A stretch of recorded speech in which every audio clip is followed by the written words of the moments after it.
কিয়ামতে জাহান্নামে যারা যাবে, জাহান্নামে যাওয়ার যতগুলি কারণ থাকবে তার মধ্যে দুটি কারণ বড়। বলেন কয়টা কারণ বড়? আল্লাহ পাক বলতেছেন জাহান্নামীদেরকে প্রশ্ন করা হবে, ইয়াতাসাআলুনা আনিল মুজরিমিন মা সালাকাকুম ফি সাকার। জাহান্নামীদেরকে প্রশ্ন করা হবে, জাহান্নামে আসছো কেন, কি অপরাধ করে আসছো? ক্বালু লাম নাকু মিনাল মুসাল্লিন ওয়া লাম নাকু নুতঈমুল মিসকিন।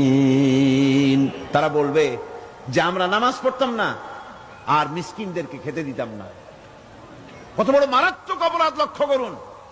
নামাজ না পড়া আর মিসকিনদের খেতে না দেওয়া। জাহান্নামে যাওয়ার যত কারণ তার মধ্যে শ্রেষ্ঠ দুটি কারণ হচ্ছে এই, যারা নামাজ পড়বে না, এতিম মিসকিনদেরকে খেতে দিবে না এবং পরস্পরকে এতিম মিসকিনকে খেতে দেওয়ার ব্যাপারে উৎসাহিত করবে না, কিয়ামতে তারা জাহান্নামে যাবে। কোথায় যাবে? খোদ রাসূলে কারীম সাল্লাল্লাহু আলাইহি ওয়াসাল্লামকে লক্ষ্য করে আল্লাহ রাব্বুল আলামিন বলেন, নবীজি আপনি এতিমদের সঙ্গে সদ্ব্যবহার করবেন, এতিমদের ব্যাপারে আপনি দায়িত্ব পালন করবেন। কারণ হলো আপনিও তো এক সময় এতিম